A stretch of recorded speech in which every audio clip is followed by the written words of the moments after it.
अस्सलाम वालेकुम। Welcome to readers online physics classes. बेटा ये आपकी 5th क्लास है। इससे पहले भी हम चैप्टर नंबर 2 के न्यूमेरिकल्स कर रहे थे और मुझे उम्मीद है कि आपने उनकी प्रैक्टिस भी की होगी और उनको अच्छी तरह जो है वो सॉल्व किया होगा सेपरेटली देखे बगैर। ठीक है, अब हमारे पास क्वेश्चन नंबर 10 है। ठीक है, क्वेश्चन नंबर 10 आपकी बुक चैप्टर नंबर 2 का बहुत इंपॉर्टेंट क्वेश्चन है। ये शॉर्ट में भी आता है और ये आपको जो है MCQs में भी हेल्प कर सकता है। ठीक है, आपके पास दो वेक्टर्स है, वेक्टर ए है और एक है वेक्टर बी। अब इसमें थोड़ा सा ट्विस्ट होता है जो अक्सर बच्चे गलत कर देते हैं। प्रोजेक्शन ऑफ ए निकालना है और बी। अगर हम अपना डॉट प्रोडक्ट देखें, अब प्रोजेक्शन हम दो तरीक़ों से निकाल सकते हैं। एक तो क्रॉस प्रोडक्ट से भी निकाल सकते हैं और डॉट प्रोडक्ट से भी, लेकिन हम जैसा हम पहले डिस्कस करते आए हैं कि हम क्रॉस प्रोडक्ट को नहीं टच करते, इसलिए क्योंकि उसमें डायरेक्शन होती है, फिर वो हमें जो है उसमें हम कॉम्प्लिकेशंस में फंस जाते हैं।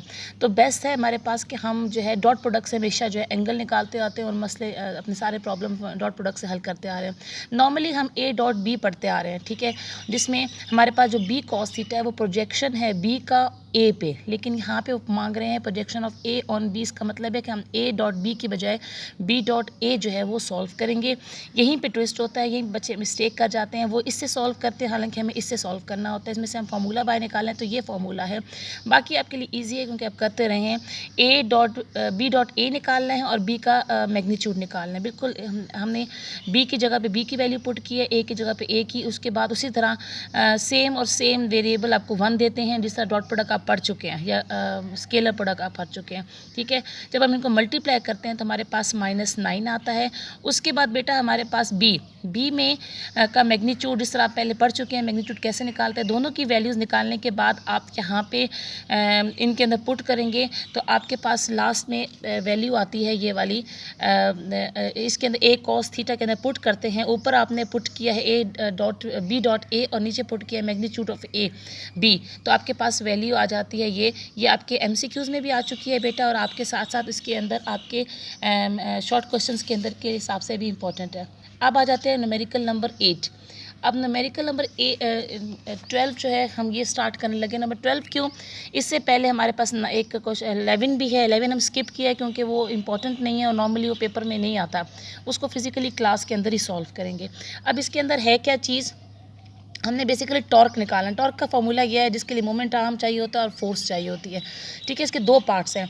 एक में उन्होंने मोमेंट आर्म निकालने के लिए सिर्फ एक पॉइंट दे दिया। फॉर एग्जांपल लाइक दिस का एक जो वेक्टर है हमारा, उसका जो है एक पॉइंट है वो ओरिजिन पे है, दूसरा पॉइंट R1 पे, R1 गिवन है। ठीक है, अब ओरिजिन जो है अंडरस्टूड बात होता है, इसका XYZ जो है वो 0 होता है। R1 का उन्होंने दे दिया, आपको गिवन है। हमने इन दोनों पॉइंट से जो है सबसे पहले R निकालना है, जो हमने यहाँ पुट करना है। फोर्स ऑलरेडी गिवन है। ठीक है, तो सबसे पहले ये निकालेंगे। यहाँ पे हम फोर्स लगा रहे हैं और इस R के अंदर ये टॉर्क प्रोड्यूस करते हैं इस डायरेक्शन में। ठीक है, तो R निकालने के लिए R1 - R2 होता है। R1 गिवन है, R2 आपका ओरिजिन है, ना भी लिखें तो फ़र्क नहीं पड़ता, वही वैल्यू आएगी आपकी R की जगह पे F की जगह पुट करते हैं। अब इसको दो तरीक़ों से कर सकते हैं। एक तो होता है क्रॉस प्रोडक्ट, जो लंबा आपका रेक्टेंगुलर कंपोनेंट्स वाला मेथड होता है, उस तरीके से। लेकिन न्यूमेरिकल्स में उसकी बजाय हम ये मेथड यूज़ करते हैं। ये मैट्रिक्स वाला मेथड है, ये डिटरमिनेंट वाला मेथड है, जिसको मैंने क्रॉस प्रोडक्ट में आपको क्लास में समझाया भी था कि हम इसको कैसे करते हैं। जब हमने आई की वैल्यू निकालनी होती है तो इसको स्किप करते हैं और आई और इसको मल्टीप्लाई करते हैं और इसको मल्टीप्लाई करते हैं, तो हमारे पास आंसर ये आता है। अब डिटरमिनेंट के मेथड में यहाँ पे नेगेटिव आता है और हमारा एक्चुअली पॉजिटिव आता है, जिसको बाद में हम सिंप्लीफाई करते हैं। हमने डिस्कस किया था वेक्टर प्रोडक्ट में। ठीक है, जब जे निकालना हो तो यहाँ पे इसको स्किप करते हैं, इसको इससे मल्टीप्लाई करते हैं और इसको इससे मल्टीप्लाई करते हैं, हमने वो लिखा। जब हमने के निकालना होता है लाइक दिस, तो इसको इससे मल्टीप्लाई करते हैं, इसको इससे मल्टीप्लाई करते हैं, हमारे पास के आता है एक्चुअली। तो ये इसके ज़रिए निकालना आसान है, शॉर्ट टाइम ड्यूरेशन में निकल आता है। ये आपके पास आर आ गया, टॉर्क आ गया, जो हमने वहाँ पर वैल्यू पुट कर दी। अब इसका दूसरा हिस्सा है ये, जिसमें R1 तो वही है, लेकिन इसका जो दूसरा पॉइंट है ओरिजिन के बजाय उन्होंने R2 आपको दे दिया है अलग से। ठीक है, अब इसके अंदर हमने टर्निंग इफेक्ट प्रोड्यूस करना है। R1 में से R2 माइनस करके R निकालेंगे। उसी तरीके से बेटा R की जगह पे R और F की जगह पे F पुट करें। उसे डिटरमिनेंट वाले मेथड से इसकी वैल्यू निकालेंगे। तो ये भी टॉर्क है और ये भी टॉर्क है। ठीक है। अब जो क्वेश्चन नंबर 11 हमने छोड़ा है, ये क्वेश्चन नंबर 13 है, क्वेश्चन नंबर 11 छोड़ा है, उसमें 12 छोड़ा है, उसमें टॉर्क है। सिंपल इसी मेथड से आपको करना है, वो आप आसानी से कर लेंगे। क्वेश्चन नंबर 11 क्यों छोड़ा है? क्योंकि वो बिल्कुल ही ऐसा क्वेश्चन है जो कभी पेपर में नहीं आया, बिल्कुल इंपॉर्टेंट नहीं है, उसको फिजिकली क्लास के अंदर ही करेंगे। अच्छा जी बेटा, नेक्स्ट क्वेश्चन है हमारा 14 क्वेश्चन हमारा शॉर्ट क्वेश्चंस में आता है या अक्सर एमसीक्यूज़ में आता है, सेम टू सेम स्टेटमेंट के साथ। अब वो क्या कहते हैं, हमारे पास दो वेक्टर्स हैं, वेक्टर्स उन्होंने नहीं दिए, बताइए कहा है कि जब ए और बी का डॉट प्रोडक्ट लेंगे तो ये आंसर आएगा, जब ए और बी का क्रॉस प्रोडक्ट लेंगे तो ये आंसर आएगा। अब वो आपके इनके दरमियान वेक्टर ए और बी के दरमियान एंगल निकालने को कहते हैं, और आपको पता है एंगल निकलता है टेंजेंट थीटा से, और टेंजेंट थीटा किसके इक्वल होता है? साइन ओवर कॉस के। तो आपने साइन को ऊपर रखना है और कॉस वाले को नीचे रखना है। स्टूडेंट्स अक्सर ये गलती करते हैं कि कॉस वाला ऊपर रख देते हैं और साइन वाला नीचे रख देते हैं, इससे आंसर गलत आ जाता है। तो आपने याद रखना है कि साइन वाला जो है वो ऊपर रखना है, कॉस वाला नीचे रखना है। ए और बी कैंसिल हो जाएगा, 6 और 6 कैंसिल हो जाएगा। बाकी आपको पता है कि थीटा निकालने के टेंजेंट इन्वर्स करके आप इधर शिफ्ट करेंगे, इसकी वैल्यू आ जाएगी, जो एमसीक्यूज़ के हिसाब से भी बहुत इंपॉर्टेंट है। क्वेश्चन नंबर 15 दो हिसाब से इम्पॉर्टेंट है, एक तो ये खुद न्यूमेरिकल में आता है, साथ इसके एमसीक्यू भी लास्ट ईयर जो पेपर है उसके अंदर एक एमसीक्यू आया है जो रिलेट करता है इसके साथ, वो भी डिस्कस करेंगे। सबसे पहले हमारे पास एक कपड़ों की तार है जिसमें हम कपड़े डालते हैं, ठीक है, बिकॉज नॉर्मली वो स्ट्रेट होती है, जब उसके ऊपर कपड़े डाले जाते हैं तो वो इस तरीके से बेंड कर जाती है। तो कपड़ों को बेसिकली वेट डब्ल्यू से रिप्रेजेंट किया हुआ है, और जो तार के अंदर टेंशन प्रोड्यूस होती है कपड़े डालने से, उसको टी से रिप्रेजेंट किया हुआ है। अब हम इसमें इस फॉर्मूले में बेसिकली टेंशन निकालनी है, और यहाँ पे दोनों टेंशन बराबर हैं, क्योंकि हमने वेट इसको जब डाउनवर्ड डायरेक्शन में अप्लाई किया तो उसको बैलेंस करता है। फर्स्ट कंडीशन ऑफ इक्विलिब्रियम के ज़रिए वर्टिकल कंपोनेंट जो है वो बैलेंस हो रहा है टेंशन टी से। सबसे पहले चेक करेंगे कि टेंशन का कौन सा कंपोनेंट इन्वॉल्व है।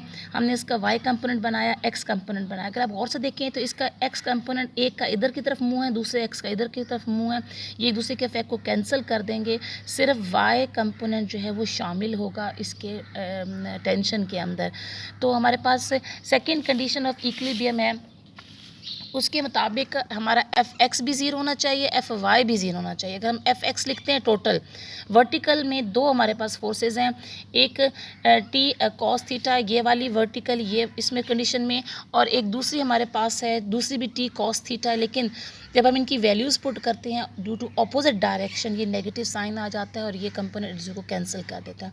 मगर वाई कंपोनेंट जो है उसमें जब वैल्यू वाई वर्टिकल डायरेक्शन में ये सारी फोर्सेज हैं, ये दोनों ऊपर की तरफ हैं, ये फोर्स नीचे की तरफ है, इसको इधर शिफ्ट कर दें, ये दोनों को प्लस कर देते हैं, क्योंकि टी दोनों के सेम है हम आसानी से प्लस कर सकते हैं। इनके अंदर वैल्यू 15 आपके जो है उसमें दी हुई है क्वेश्चन के अंदर, वो पुट करेंगे।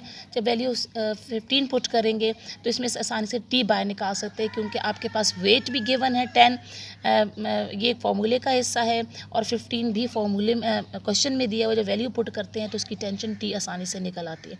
अब जो लास्ट से ये पिछले साल जो क्वेश्चन आया था एमसीक्यूज़ में, उन्होंने आपको फिगर दे दी थी, फिगर देने के बाद बता देते ये T1 है, ये T2 है, ये वेट नीचे की तरफ है, ये 60 का एंगल बना रहा है, ये 30 का एंगल। आपको साथ साथ वो खुद से दे रहे हैं कि टेंशन टी वो इतनी है, टेंशन T2 इतनी है, इसका मतलब है सिमिलर सेम नहीं है। इसमें से हमें वेट निकालना था। तो बेसिकली ये वर्टिकल कंपोनेंट्स हैं, दो ऊपर की तरफ है और एक नीचे की तरफ, जो एक दूसरे को बैलेंस कर रहे हैं। अब आपने सिर्फ T1 की इनकी वैल्यूज़ पुट करनी है जो कि फिगर में दी हुई है, डाटा में दी हुई है, और आसानी से डब्ल्यू निकाल लेना।